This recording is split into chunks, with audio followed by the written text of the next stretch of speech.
What's up, everybody? Welcome to another episode of Turn on the Jets Live. I'm your host, Steven Zantz, joined by my co-host, Steven Russo. We're back together, Steven. It sucked doing the show without you, but it was a little bit different. How you doing, bud? Happy New Year. How's everything? Happy New Year, man. It's good to be back. Like I just tweeted out, hopefully people come and commiserate because what a sad ending for as high as we were flying. Yep.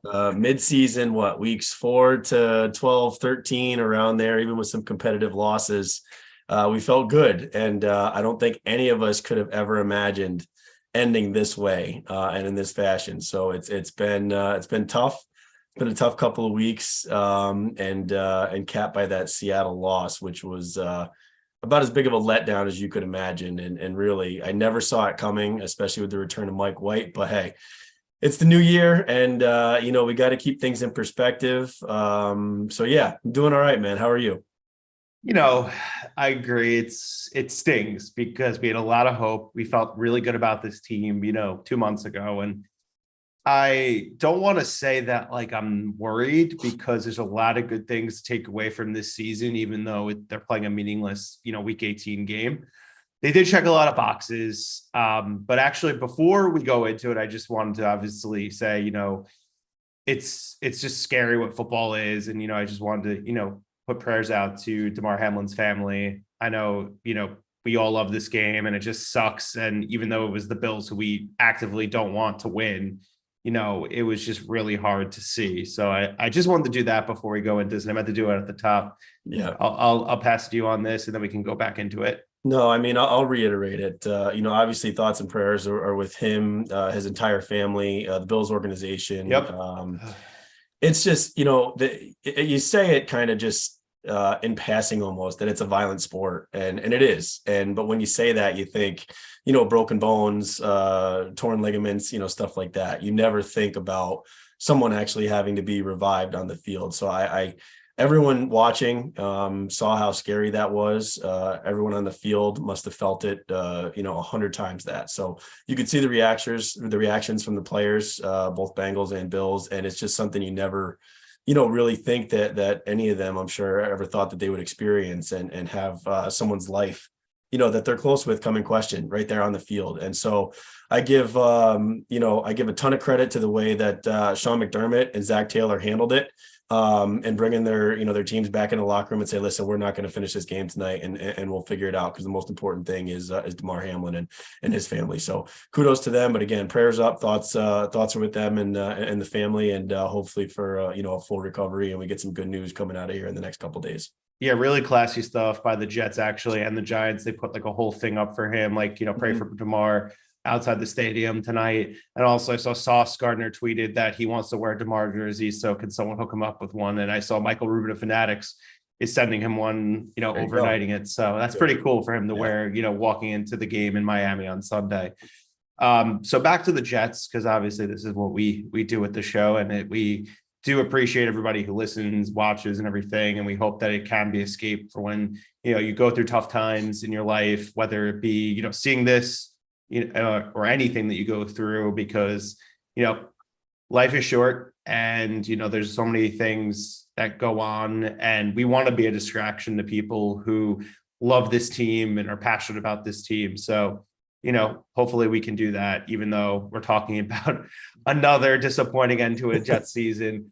However, I mean, they're at 7 wins, they're 7-9, which was actually what their record was the last time they look somewhat competent in 2019. So they have an opportunity to not finish in last place, not finish with, less than 8 wins, which they haven't done, I guess, since 2013. I don't know. 2015 is when they went 10-6. I'm sorry. So there are some things, and not finishing last place would be nice considering they've been that doormat for quite some time.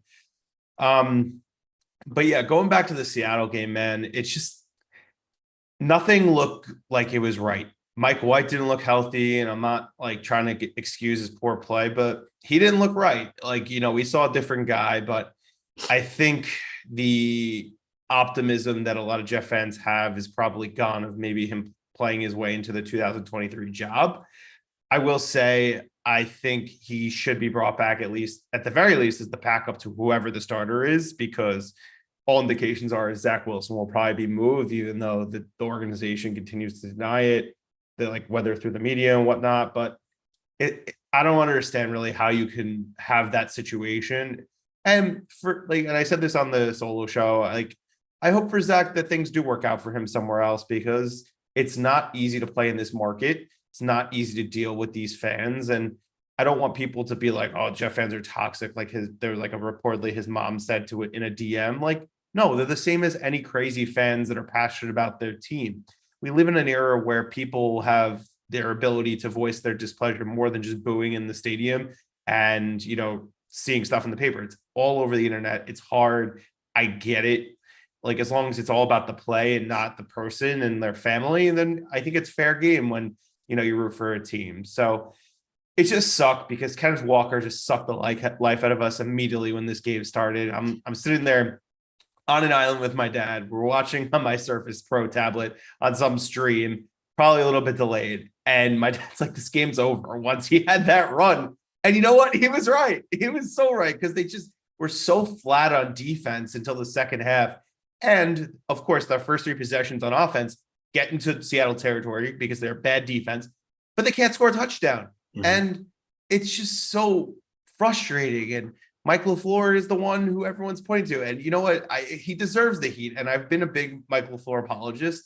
And if they did make a change after the season, I wouldn't blame them and I wouldn't necessarily be upset with it. But he also doesn't have a quarterback. Mike White is probably a spot starter backup at best.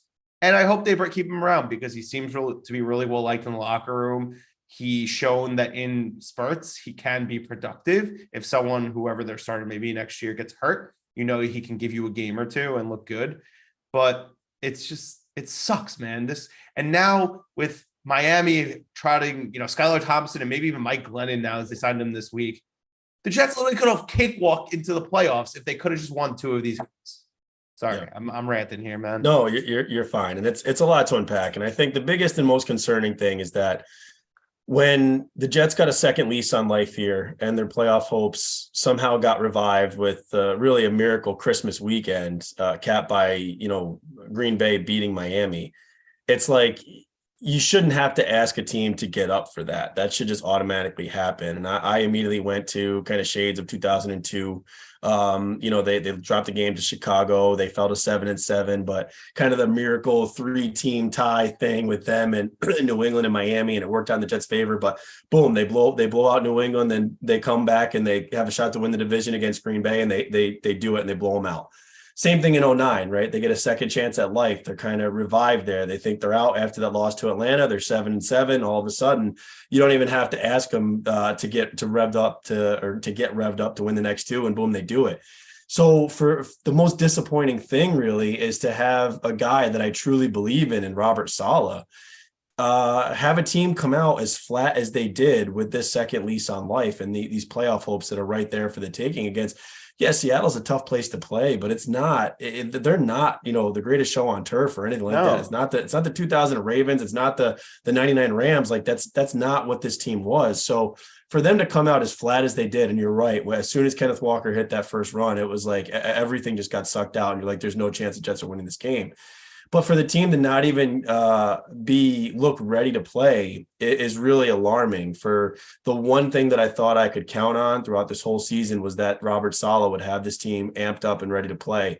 It was disappointing, especially coming off the back of that Jacksonville game, which was just a repeat of this game. I mean, and I know that Joe Caporoso said it, and I wholeheartedly agree because I tweeted it out as well, is that it really feels like that 4th and inches conversion by Detroit was like the Marino fake spike moment of 94, where they had everything right there, and that one play was just kind of like the season defining moment, and everything just fell apart after that. And it's like the team just folded up and that's it. And that's just really it's really too bad. So I know that the coaching staff is getting a lot of heat. I think rightfully so. I know that LaFleur is getting a lot of heat. I'm a little more I'm cooler on letting him go than I would be on firing him. I think that patience is deserved with this, with such a young team and a young staff. I would welcome a change of a quarterback's coach, or even bringing in like a senior offensive consultant or someone like that. Someone with experience, with play calling experience, with proven experience, developing quarterbacks. But overall, it's just, the one thing that I would go back to kind of recap the season, and I think both things are true, is Bob Wischusen, guest of the show, was on One Jets Drive, and he mentioned it, and he's like, of course the goalpost move with the early season success that this team had, and that's natural.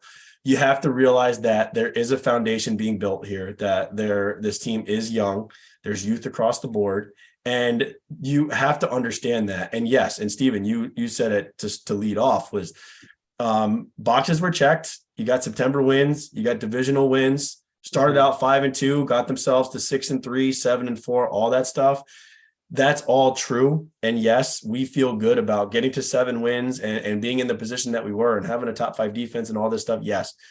While that is true, these things are mutually exclusive, where we're also disappointed at the fact that you're 7-4 and you got yourselves to 7-9 and completely out of the playoff picture by week 18, especially with what looks like a cupcake game to be a win. That would have been a win and in scenario for you against Miami. So it's just one of those things that, both things are true, and you can be equally as excited and happy that the Jets did check these boxes and are making progress, and the future still does look brighter than it did, while also being upset that they couldn't capitalize on a strong start and middle part of the season to where they had themselves in prime position. And then even after that, when they faltered a little bit, they got a second chance at life and couldn't capitalize. And I just, I could have even, if you back it up a little further, I could have even dealt with losses like Minnesota or Buffalo or Detroit in these last 2 games, but coming out and looking the way they did, that's what's really gotten me. It's been really disappointing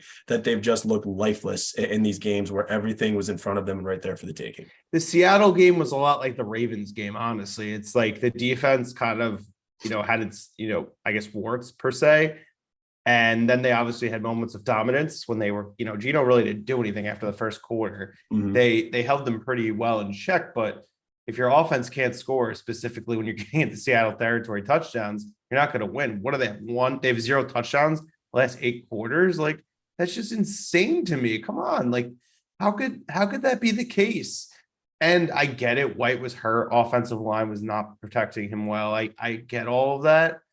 But to me, why wasn't Streveler there to light a spark in the run game? The run game was actually pretty effective early on in the game. Like, I don't understand why, they're so inept on offense. Like, we saw moments of brilliance. I get it. This team hasn't been the same since Breece Hall got hurt, but we still saw them do things with Zonovan Knight, playing. That we saw some things, with these receivers. I know Garrett Wilson, thankfully broke that 1,000-yard receiver streak that we unfortunately had to deal with for 7 years. So I'm happy for that.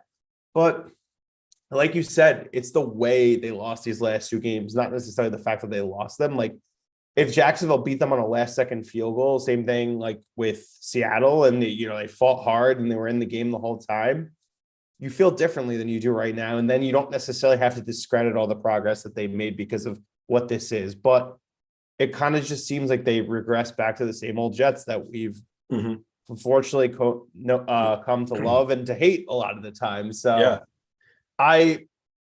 It sucks. I feel, still pretty, bummed. I was kind of apathetic at this game. I'm watching it on a computer in a hotel room, and I turned it off 5 minutes ago. I'll be completely honest with you. I've done that from time to time. I'm like, the game's over. I'm not holding out hope. I'm like, they just don't have it today. I'll see what happened. I'll check in.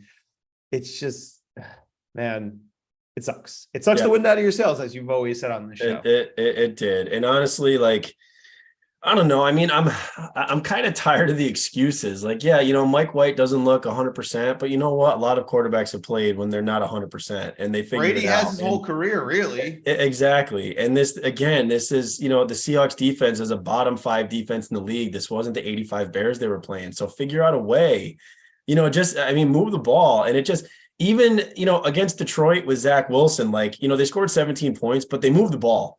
And Zach Wilson threw for over 300 yards in that game. Like, they figured it out. You know what I mean? So it's just alarming to me that you're playing these bottom feeding defenses in the last 2-3 weeks of the season.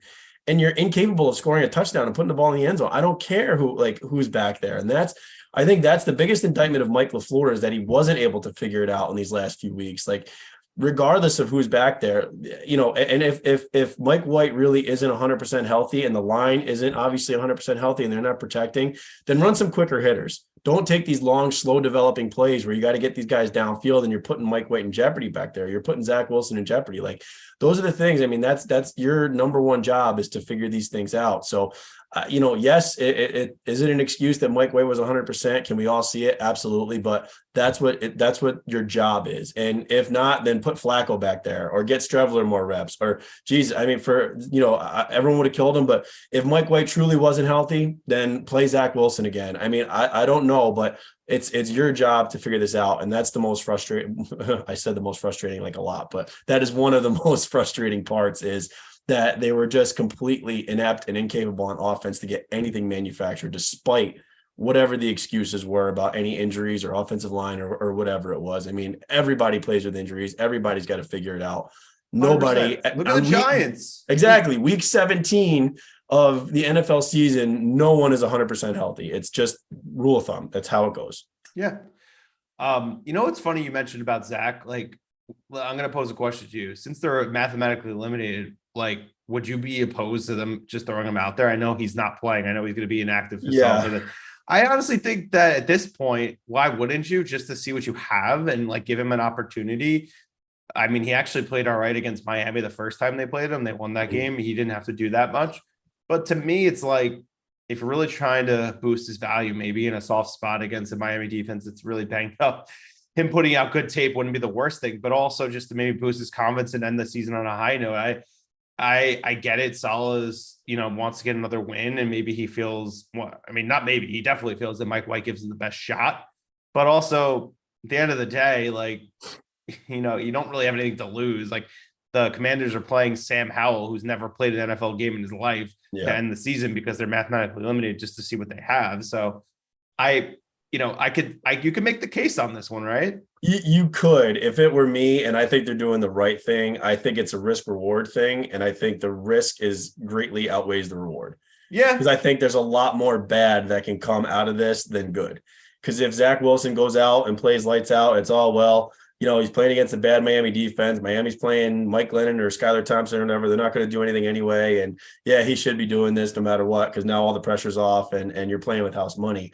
But if he comes out and lays an egg, then it's just going to further solidify. It's going to further drain his confidence, further solidify all the thoughts and opinions of everybody in New York, both fans and media, and then obviously decrease any value that he's got left on whatever trade market could be there, if that's the route they decide to go in the offseason. So I don't disagree with you from a fan perspective. From my, I always say that I like to remain as objective as possible.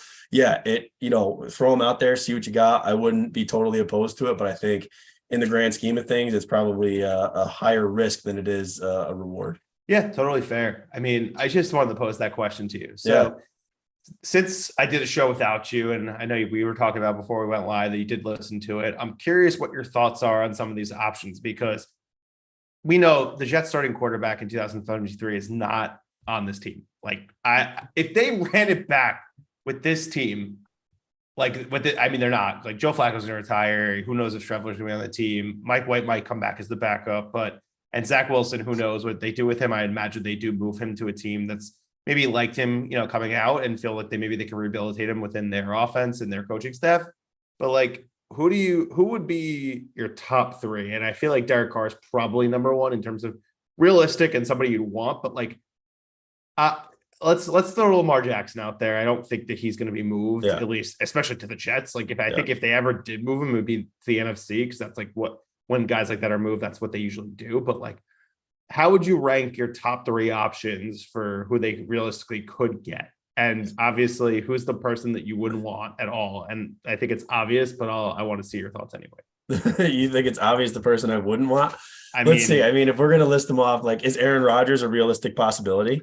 I think at this point, probably not, because they're probably going to make the playoffs, and he'll just run it back. But obviously he's number one if it was attainable, but I don't think it is. I think the most realistic that I would say options, and if I were to rank them, I'd probably say 1, Derek Carr, 2, Jimmy Garoppolo, and 3, Tannehill. And Aaron Rodgers, if available, would be my number one, hands down. I feel like the caveat there, no, not even caveat, but there obviously are ties between the Jets and the Packers, with Saleh and LaFleur being, best of friends. There's also a tie there with Zach and Aaron Rodgers being, kind of close. So maybe that, they keep Zach, they bring Aaron in for 2 years as kind of a mentor, and then ultimately can turn it over to him. So that'd be my number one, but I do get that that's a bit unrealistic. But for all the people that don't want Derek Carr at They're out of all, their mind. I can't begin to understand that thinking. I think the stuff about him not playing in the cold is overblown. I mean, he's a West Coast guy that's played in the AFC West for his entire career. Like He also played his at college Fresno ball. Yeah, it's not like hot there. It's like exactly. He's in California. Like I'm not, I'm not like overly concerned with that. And I'm not even like the statistical seasons and where they rank in Jets history. Like it's irrelevant. It is. And it's a very low bar to clear. And it's funny, I'm going to sidebar real quick, but I was having a conversation with my Bills fan friend here in central New York. But the Jets fans look at Chad Pennington like he was the like of modern day Jets fans, right? He's probably the best quarterback that we've seen, right? Statistically, right? I mean, statistically, yes, and like because of career, but I mean, the best actual quarterback I've ever seen was like Brett Favre before I got hurt. Okay, but Brett Favre. But like I'm saying in a vacuum, yes. You know what I'm saying, right? Yeah. Chad's the guy that we look at and we're like, you know what? Chad was like the GOAT in Jets' eyes, right? He's aged so well because we haven't had anything good. Exactly. You know how many times Chad Pennington threw for 20 touchdowns in a season? Like twice. Once, 2002. Not 2006? Nope. 19. It's also, but here's the thing. It's also a different game. That's why Derek Carr's 20 touchdowns. 20. We can't even get 30. We can't even get 10. So honestly, that's what I'm saying. So I guess to bring it all home here, for anyone to not want Derek Carr, I just think it baffles me. I think he would absolutely be a home run get for this team. I think he would provide he would solidify this quarterback position, and he'd be honestly like this would be an attractive destination for him with the youth that we have, the running game returning.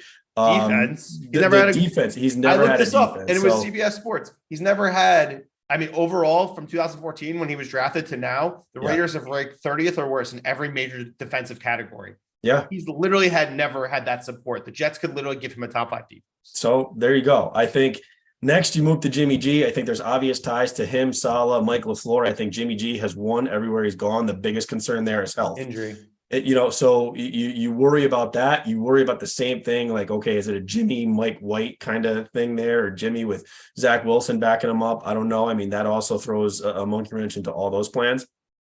But I still think that if you get Jimmy and he can stay healthy, that is a good option. And third, Tannehill, I feel like that's kind of just the best of the worst options there. He's safe. He's kind of safe. Safe.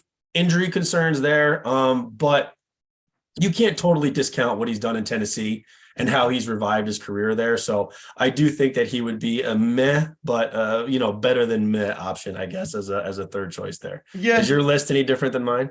Top two are, third would be Minshew. I like Minshew more than Tannehill solely because of age. I think there's untapped potential. He's only had really 2 seasons as a starter. And then I know he obviously had games where he didn't start initially. I think his rookie season because they had Nick Foles, and then they went back to Foles. And then I think in his second year before they got Trevor Lawrence, I think I forgot the guy's name. He was some guy I never even heard of. He was like a rookie, whatever, when they were essentially probably trying to tank or whatever it was. Mm-hmm. So I think, and I know he didn't play well against the Saints this past weekend, but I thought he played pretty solid against Dallas, who has a good defense. Yeah. I mean, they were, on the game-winning potential drive, they drove almost 40 points. I like him. And I guess, like I said, Aaron Rodgers would be, the far and away best choice. I mean, I don't think it's going to happen, but Geno would be intriguing. I don't think he wants to come back. I don't think Seattle's going to let him leave. I don't really want Tom Brady. I've heard that stuff. Tom Brady coming here at 46 years old. I don't want He's going to get his ACL torn. It's just that's not even, and I can't root for that guy. I can't. I know. But the worst, if they did it, obviously I'm going to get behind it, but I don't want it. Yeah. But the one thing, and I actually saw someone tweet this, what if we can't get Jimmy and Carr, and what do they do? if they did this, and I tweeted this out, and you know where I'm going with this, I'm not kidding. I'm not kidding. And my friends, if they hear this or see this, they're going to rip me and hold me to it. If they sign or trade for Carson Wentz, I'm a 49ers fan until they get rid of him. I'm not kidding.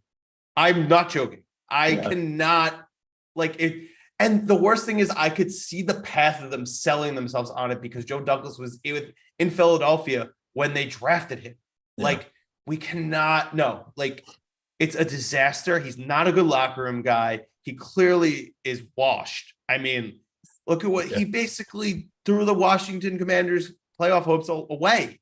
No, like, I would like, and to anyone who doesn't know, my girlfriend Chelsea is, from a Niners family. So they're like my second team. And they're also like, the Jets are trying to be the Niners East. So it's like very easy to root for them. And like, now that the Jets are mathematically eliminated, I'm definitely going to pull for them in the playoffs. Probably them and the Bengals. I love Joe Burrow too. So, but yeah, like, I literally will not be supporting the team as long as Carson Wentz is the quarterback. Like, obviously they're my team and I'm not like, I'm never going to like them again. I cannot get behind that. It would drive me absolutely insane if they did that. And it would be such a Jets move. That's the scary part. Like, I'm terrified. It's like, remember, I think I said this, if they signed Eli Apple, I would flip. Yeah. Take that times 50 if they signed Carson. I agree. I'm with you on Carson Wentz. I do think there's some other interesting names here. I mean, you got Jacoby Brissett, you got guys like, maybe Daniel Jones shakes free, Baker Mayfield. I'm not really in on any of those guys. I feel like it's got to be, for me, really, if they're going to go the veteran route, which they should, because in 23 there should be a playoff mandate on this regime, in my opinion. And I think it's got to be either Jimmy Garoppolo or Derek Carr, and those are really the only two answers. With Ryan Tannehill for me being a distant third. I do get Minshew. I would say he's 4. I wouldn't be upset with it. I don't want to get myself caught in recency bias. He had one bad game. I think overall, though, he's been pretty good thus far. I like his mobility. I do too. You like his moxie. You kind of like, the little the air about him. But, the one thing, he is a backup for a reason. But these quarterbacks are going to shake free for a reason. So none of them are going to be perfect. We can't, you're not going to get Tom Brady or in his prime or Patrick Mahomes or Joe Burrow, shaking free and just able to sign or trade to the Jets. So it's one of those things. They're going to have bruises. They're going to have warts. I mean, that's just kind of how it goes. So you have to figure out who the best of the bunch is and make your run of them. But one other thing about Derek Carr that I want to point out is that he's 31. Like, he'll be 32 when the season starts. So it's not like he's like, let's not forget that. Yeah. I mean, I know you could point to Russell Wilson falling off a cliff. It's not like Derek Carr fell off a cliff. He obviously had his warts this year, but I think a lot of that has to do with the surroundings that he has. He's never really had good coaching.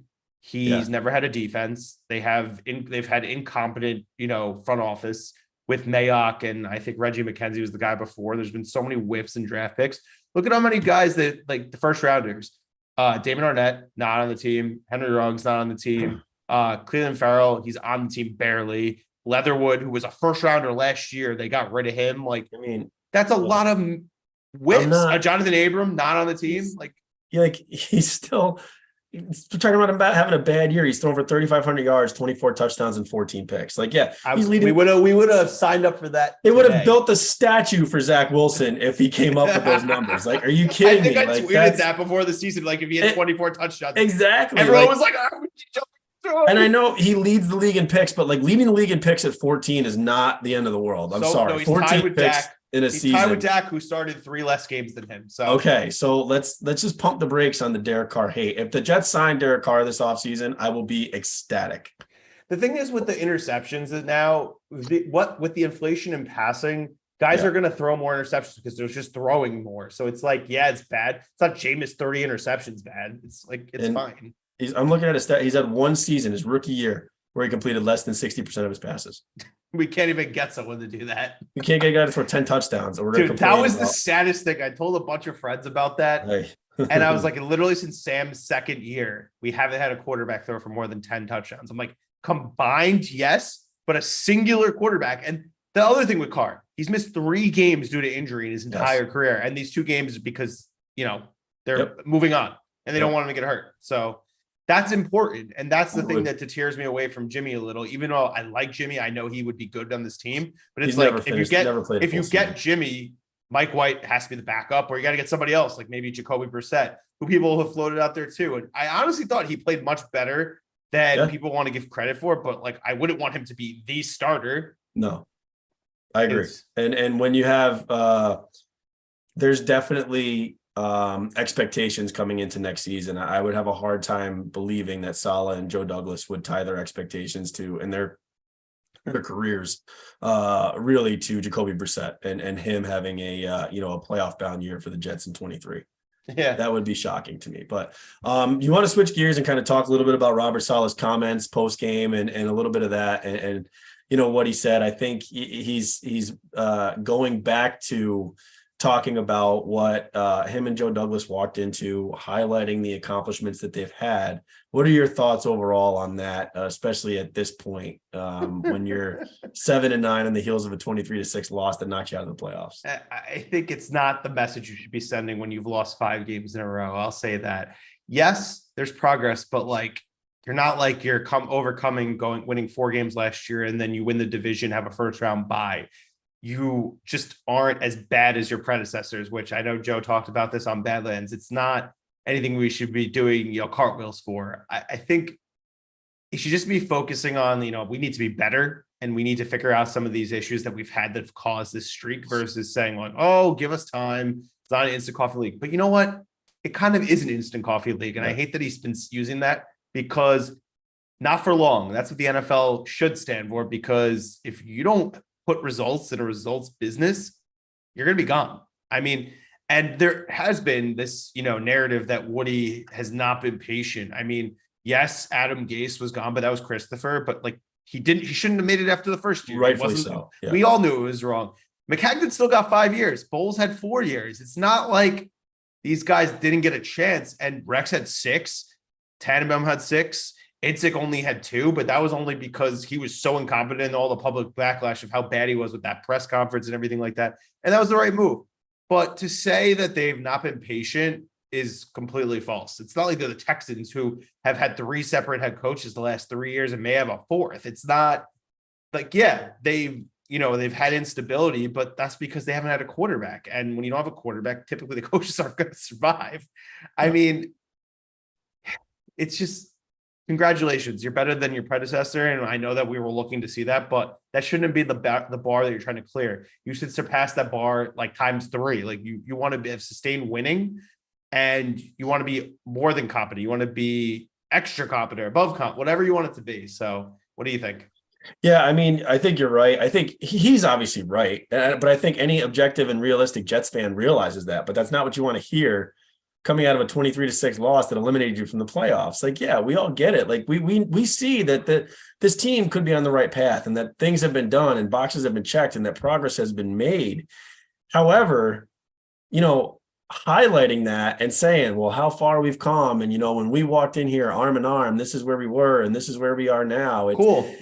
I know it's just not a very good look. And I will defend Saleh through and through, but some of the stuff is getting harder and harder to defend because that time is over. And honestly, like when you're 7-4, you're not talking about how far you've come. You're talking about playing playoff football. So when you get to 7-9, that's not the time to say, hey, listen, look at how much progress we made. Look at how good we've done. Like that's not it's just not the time. So I really I get the point that he's trying to make, and I understand that. And I think there is credit there to do for him and Joe Douglas. And I do think that I don't think either of them deserve to be fired. I think they need to run it back. I think there's got to be a sense of patience here. No question. And I do, you see the point that he's trying to make when he says, Kyle Shanahan could have easily cut bait with me and run me out of San Francisco after our 4-12 year and all that. And he's making sure that he stands up for his guy LaFleur. I get that.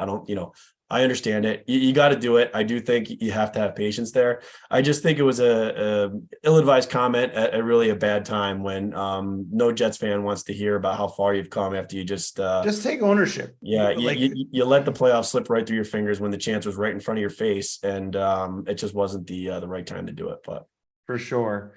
One thing I wanted to call out, because our boy Green actually wrote in the comments that Revis was named the finalist for the 2023 Hall of Fame class, which is awesome, and we're super excited. It's like No surprise there, man. Ring of Honor and next step can. I'm pretty damn excited, and yeah, it was awesome. I was at that game when he got put in, and I'm super excited. Every time I go to that stadium, even though the stadium sucks, to see his name up there with all the other great Jet legends alongside, Brick, Mangold. So it's pretty cool. And it sucks that he won a ring with the Pats, because it just stings, but I'm happy he has the ring. But like, I'm always going to hold on to my Revis jersey. Like, now that I have Sauce, it's definitely going to be more of my go-to, but like the Revis jersey is something I want to give to my kid one day. Like, it's awesome. And it's like, it's like when you see people who are wearing Joe Willie jerseys, it's like 20 years from now, the Revis jersey is going to be like that, because Namath will have played, however many years later. So yeah. It's really cool, man. And I'm super excited for him. It's truly amazing. Like, the two greatest Jets that I've watched in my 37 years are Curtis Martin and Darrelle Revis. And those guys were just on different levels. The consistency in which Curtis Martin played was just unreal, and you knew what you were getting every time. But to watch Darrelle Revis truly shut down an entire side of the field in that defense for really those 4 years was just unbelievable. From 08 to 11 was really amazing. With 09 specifically, just no one, I don't think, will ever duplicate that. He was robbed. He was robbed. Charles Woodson, I don't care. It was unbelievable what he did. And for him to, and I remember in 2010 when he was holding out, and, I was clamoring for him to come back and for them to get a deal done. And all my other non-Jets fan friends would kind of, hassle me, is one player really worth it? Is one player really worth all this attention and all this money? And I remember my father and I would argue with them in that defense. Yes, it absolutely is worth it. Like, he shut down an entire side of the field. They literally didn't have to worry about whoever 24 was covering, because he was that good. It was unreal to watch every Sunday. And credit to Darrelle, man. He's the greatest to ever do it. And there's no question. We watch greatness every Sunday that he was on the field as Jets fans, man. It was awesome. Whether they got a ring with New England or not, man, I'm going to love Darrelle Revis till forever, because he was awesome to watch. Yep, I agree. So I know we teased a little bit to talk about off-season stuff. I think the biggest thing, obviously, besides getting a quarterback, they need to do is they need to shore up the offensive line. I think if they don't use their first rounder to acquire a quarterback, like, let's just say some guy, and it is possible because the last 3 off seasons, we've seen big name quarterbacks get moved we didn't expect. Russ, Stafford, Brady. It's not impossible that they could potentially use a first rounder on someone that we don't expect to be available. But assuming they hold on to it, they got to take a tackle, because Dwayne Brown's old. We don't really know what's going to go on with Becton, even though he claims, he'll be good to go for next year, but I'm not banking on that. And George Fant has to go. So whether it's Becton and somebody else, we need to address tackle. That to me is the biggest need. And then I think besides that, you need another safety for Joyner, which you could get in free agency or a trade. And then you need more guys, off-ball linebackers, because as good as CJ is, he'll be 31 next year. Quincy's hot and cold. And then behind that, you really have no depth. I could see Quan not being brought back, because he did actually have a good year, and maybe a team gives him more money. So you can't bank on that. So those are the things that they really need to address. And they got to tinker with the staff. I don't think that you can just run it back. I think Boyer probably deserves to be let go. I know we didn't talk about that. Braden Mann has to go. I think your new quarterback coach. Possibility. Yeah, I liked Brax, but he's been terrible. He's been terrible. It sucks because he's a really likable guy, good locker room guy, but he's been awful. And I think he's an $8 million cap hit next year. Yeah, I think they might cut him, and he'll go to New England and be good, and then we'll be mad about it. But they need and Corey might go because he's just too inconsistent and he gets hurt. So I could see them trying to get another big body receiver as well. And he's worth $11 million, I think, next year too. So there's a lot of things at play here, and I think. Yeah, you're right. Depending on how the offseason shakes out in terms of the quarterback market and what the Jets need to do to secure one, whether it's trade or if they can sign a Derek Carr if he does get released, we'll see. But shoring up offensive line obviously is a big thing here because I think Connor McGovern, his contract is up, so whether or not they re-sign him, you obviously got AVT coming back.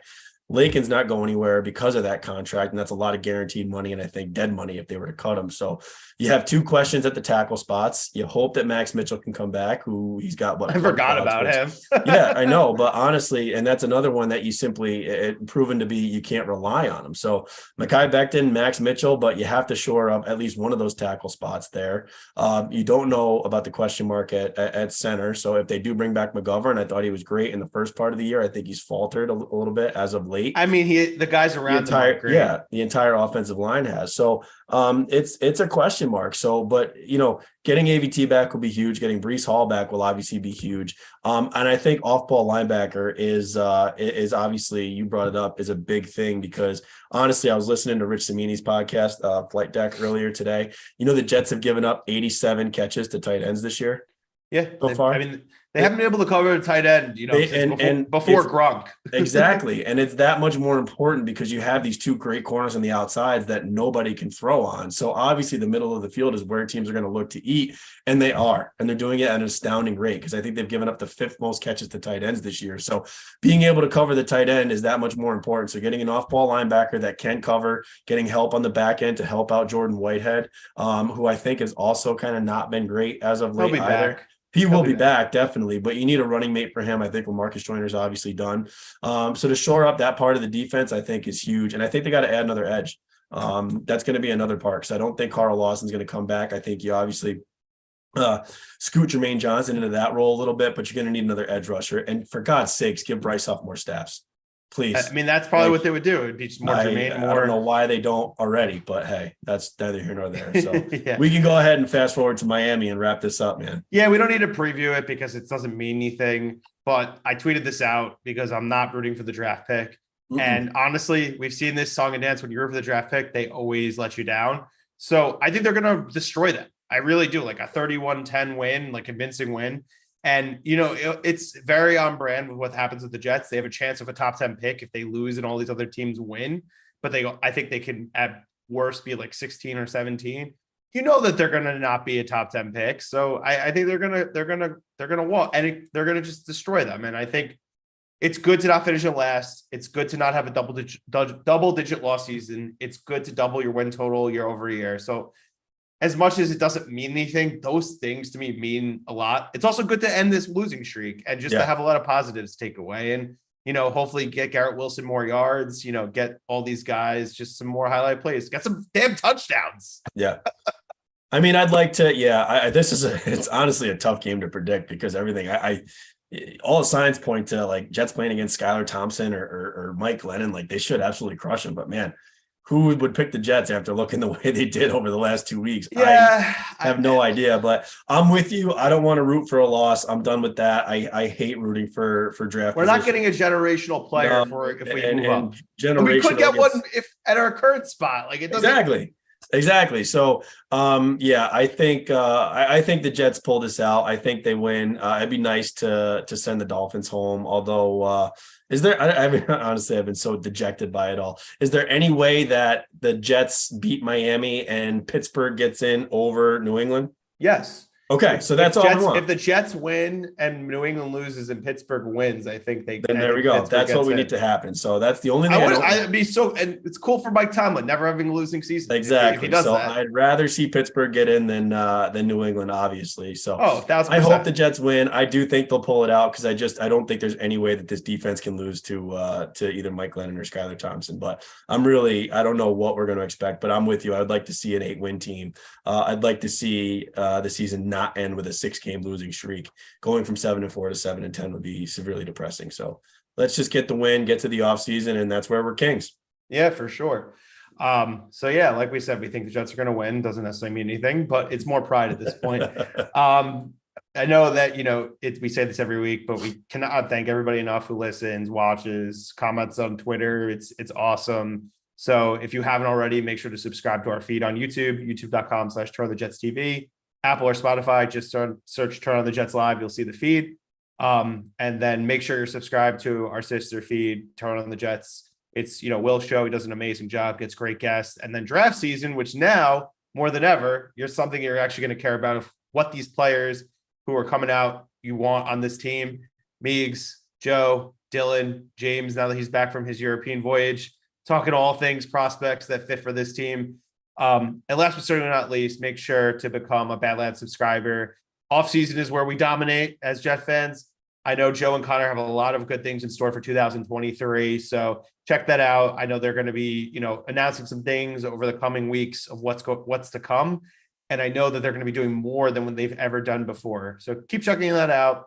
$5. It's definitely worth it. You'll see, writing from Steven and I from time to time. I think during this offseason, we'll be doing more, writing because there's going to be so many things to talk about. And on this feed, we'll be doing our, last episode of this season next week. Probably work to get some guests on, maybe get a couple, it'll be fun. And I think over time we'll probably do some, sporadic shows, like if they make a trade for Derek Carr, or they get him before that contract's due, we'll obviously do an emergency show. Steven and I will probably try to do some solo shows from time to time as well, like I did last week, just to kind of switch it up.